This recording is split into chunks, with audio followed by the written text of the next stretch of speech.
வணக்கம். இது என் வழி இயற்கை வழி. நான் உங்க ராஜமுரளி. நிறைய தடவை சொல்லியிருக்கேன், இருந்தாலும் ஒன்ஸ் மோர், கண்ணுக்கு மை எப்படி தயாரிக்கிறது.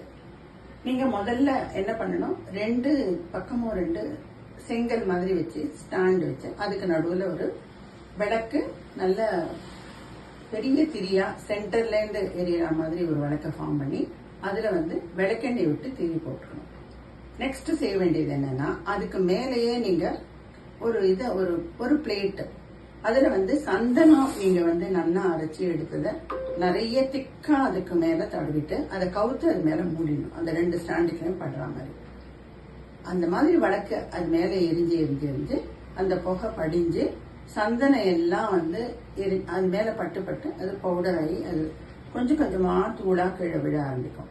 அந்த டைம்ல நீங்க அந்த மேல இருக்கிற பிளேட்டை எடுத்து மொத்தமா எல்லா கருப்பா இருக்கிறது எல்லாத்தையும் சேர்த்து எடுத்து வச்சு ஒரு மைக்கூடல போட்டுக்கோங்க. அதுக்கப்புறம் அதுல கொஞ்சமா விளக்கெண்ணெய் கையால் தொட்டு மொத்தமா சேர்த்து குழைச்சு வச்சுக்கோங்க. இதுதான் கண்மை. இதை நீங்க எடுத்துட்டு பாருங்க.